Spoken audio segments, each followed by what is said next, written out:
Salut tout le monde, très urgent. Aujourd'hui,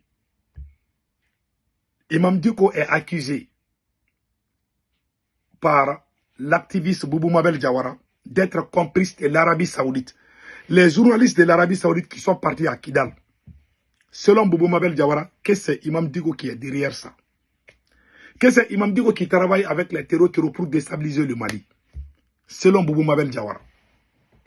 Mes frères et sœurs, cette histoire de Imam Dicko, je vais mettre fin à toutes les polémiques. La vidéo que je vais faire aujourd'hui s'appelle « Film terminé ». Toutes les polémiques là, Imam Dicko est terreau, il est djihad, il n'est pas terreau, il est terreau. Je vais mettre fin au débat et avec des preuves à l'appui. Pourquoi on dit que Imam Dicko est un djihadiste? Je vais vous montrer la réponse. Qui a été le premier à dire que Imam Dicko est un terreau? D'abord, ils ont accusé Imam Dicko d'être complice avec l'Arabie Saoudite pour déstabiliser le Mali. Ça, c'est faux. Si quelqu'un me dit aujourd'hui que Assimi Goïta a fait quelque chose contre Diomaye Faye ou Ousmane Sonko, moi, je vais sortir dire que c'est faux. Même si tu n'aimes pas quelqu'un, il ne faut pas coller des mensonges contre la personne.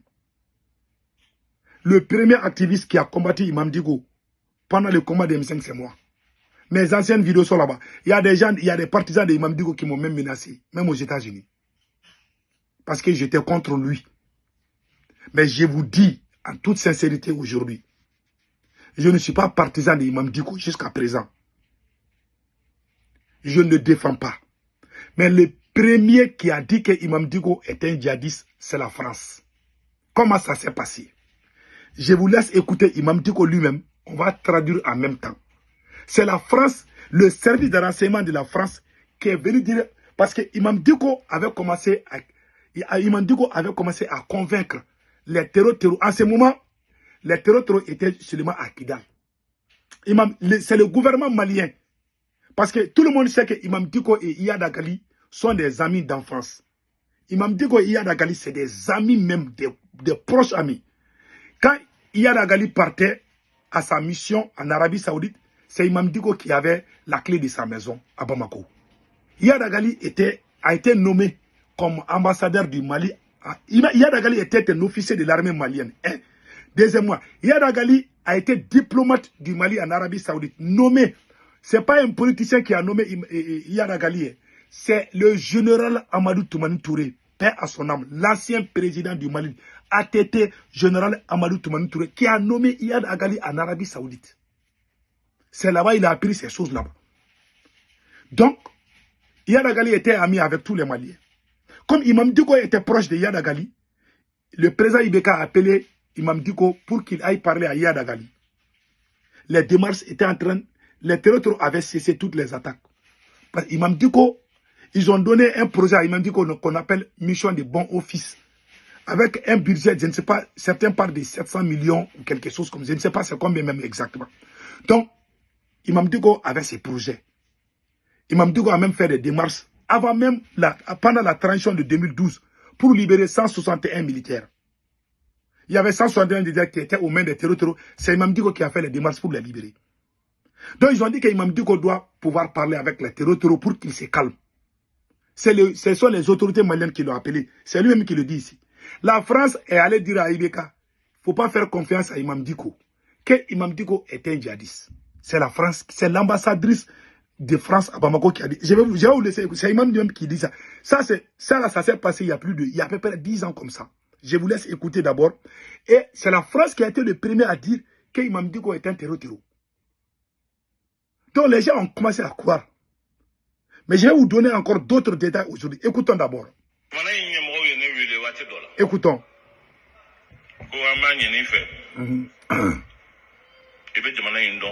Écoutons.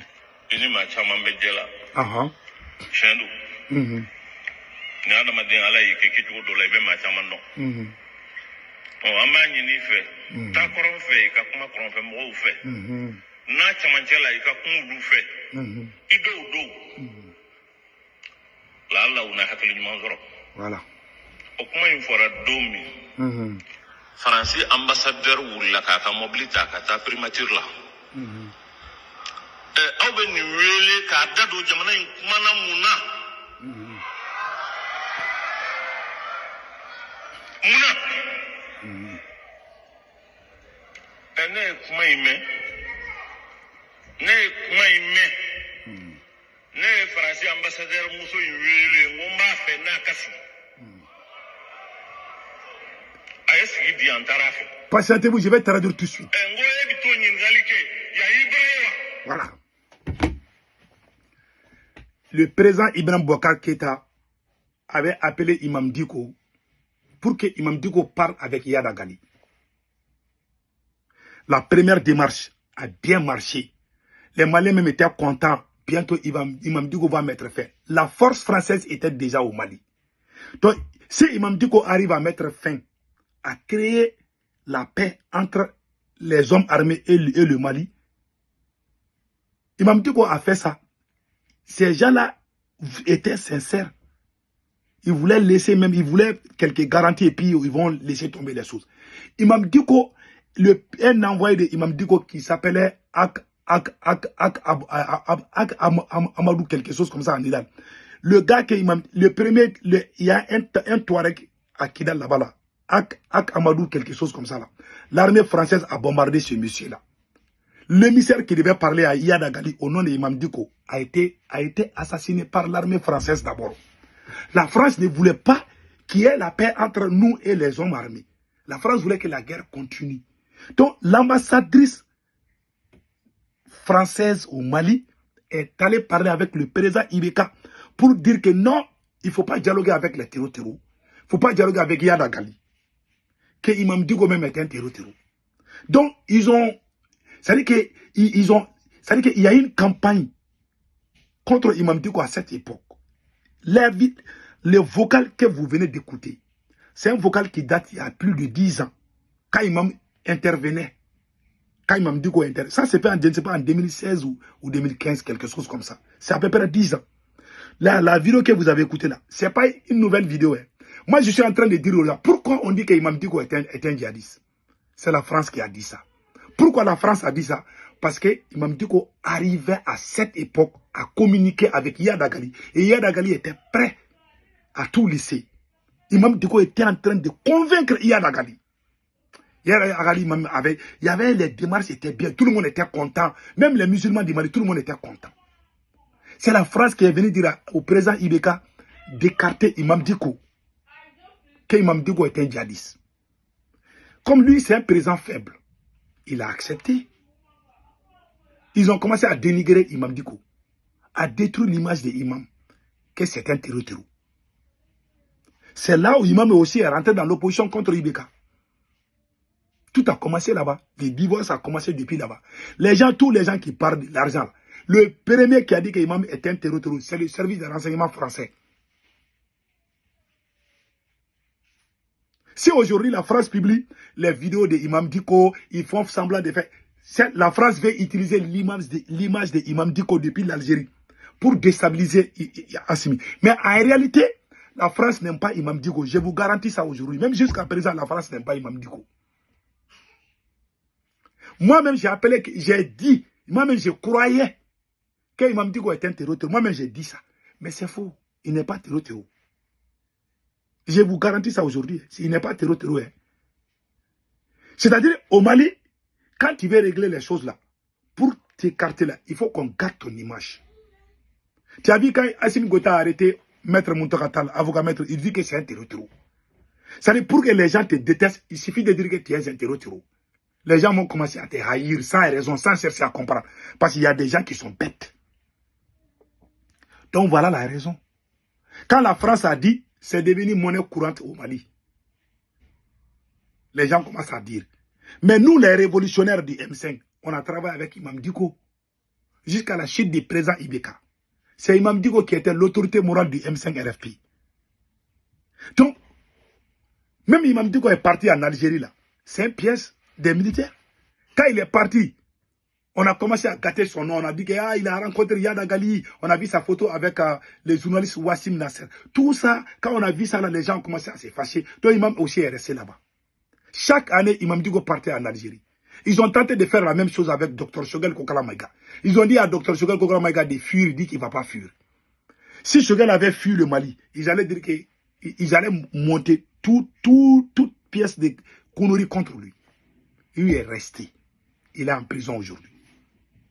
Voilà la réalité. Il n'y a personne qui peut dire que ça c'est faux. Ça s'est passé sous mes yeux. Et j'étais parmi les acteurs. Donc, Imam Dicko a fait des petits jeux souvent. Imam Dicko fait des jeux politiques quand vous êtes ensemble. Moi, je suis d'accord. Mais le vieux là, il a rendu service à cette nation. Ça, il faut le dire. Si la France n'avait pas intervenu, Imam Dicko allait convaincre. Même un jour, Yada Gali allait même venir à Bamako, on allait mettre fin à ça. Imam Dicko était la locomotive entre l'Algérie, Yada Gali et le Mali. Ce pont-là, cette locomotive-là, la France a gâté ça. Il faut qu'on se dise cette vérité. Voilà, on l'a diabolisé, on a dit de tout, on a traité de tous les noms. La réalité est que Imam Dicko connaît Yada Gali. Yada Gali, le terreau Yada Gali est l'intime ami de Imam Dicko. Tous les Maliens savent ça. Comme il est terreau aujourd'hui, même moi, les chefs terreau qu'ils ont ripé à Tenzawatena, c'était mon ami. Moi, j'ai dit, les chefs terreau qu'ils ont pris là, Fahad Ag est le premier activiste du Mali avec qui j'ai parlé sur les réseaux sociaux. C'était Fahad Ag. Quand il est devenu terreau, je lui ai dit que je ne suis pas d'accord avec lui. Il dit que lui, il n'a pas le choix. Ah, l'amitié est gâtée comme ça. Quand il est mort, j'ai dit, c'était mon ami. Yeah. On a grandi ensemble. Yeah. C'était mon ami, hein, mais il est devenu terreau. Et je n'étais pas d'accord avec ça. Ainsi va la vie. Donc les gens doivent faire beaucoup attention. Les propagandistes là, ceux qui soutiennent Assimi là, ils traitent tout le monde. Même quand ils voient le vent, ils vont dire un jour même que même Dieu même est contre eux. Donc il faut faire la part des choses. Même Imam Dicko, quand il a libéré, l'homme même qui a aidé Imam Dicko à faire la libération là, voilà cet homme là. Cet homme a été emprisonné. Quand Imam Dicko a libéré 161 militaires maliens, son bras droit, le bras droit de Imam Dicko, la France a poussé le Mali pour qu'on emprisonne. Les proches de Imam Dicko ont été emprisonnés. Les gens même qui aidaient Imam Dicko à parler avec les terroristes là, la France les a tous éliminés. Et le vieux là qui était là aussi a été emprisonné à Bamako. Ak Abo qui était à Kidal, un Touareg proche de Imam Dicko, c'est lui qui avait dit pendant l'accord d'Alger qu'il est temps qu'on mette fin. C'est lui qui était en train de convaincre tous les groupes armés de déposer les armes. Wallahi, mes frères et sœurs, je ne vous mens pas, je ne défends pas Imam. Wallahi, si on avait laissé Imam, on n'allait pas rentrer dans cette guerre jusqu'aujourd'hui. Ak Abo là, qui était à Kidal, l'armée française allait frapper sa famille. Il dit que c'est un terreau. Parce qu'il parlait. C'est lui qui était en train de dire aux gens de déposer les armes. Il était très puissant. Un Touareg très puissant. Un multimilliardaire à Kidal. La France l'a assassiné. Ça s'est passé. On a tous vu ça. Tous les gens qui pouvaient mettre fin à cette guerre, ils étaient tous une menace pour la France. Voilà. Et le vieil homme qui est allé chercher les 61 militaires maliens à Kidal, le bras droit de Imam Dicko, quand il est revenu là, la France a mis pression et le service de renseignement du Mali, dans les années 2012-2013, là, ils ont emprisonné le bras droit de Imam Dicko. Et regardez la photo du vieux là.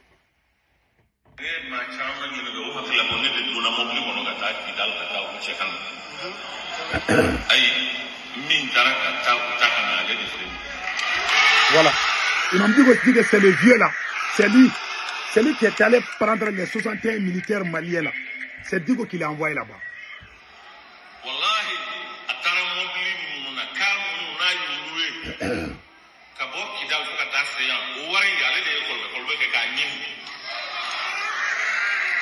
Pour libérer les 61 militaires maliens, ce sont eux-mêmes qui ont fait les dépenses, louer des cars pour aller libérer les militaires maliens. Ce sont ces mêmes militaires qui l'ont emprisonné. Et l'homme est ingrat, écoutons les restes.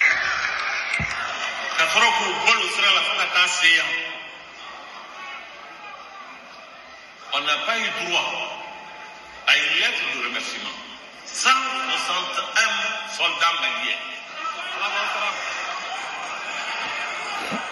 On dit la mort au gouvernement n'a pas de décoré. La médaille de Bema. Ni Minkera l'air, c'est pour faux. Ni Mara une médaille de l'info. Donne la Tarachila, Nebeka Pono, Akana, Kakondrandi Kini, Lepla, Tekafro. Jawi Aminakadabu.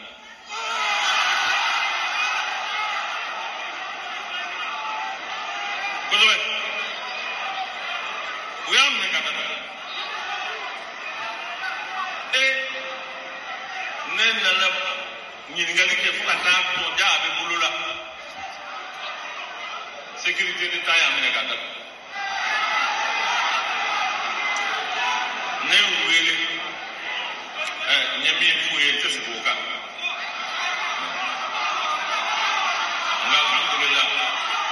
Mais, qu'à fois jusqu'où l'état d'esprit des gens. Voilà.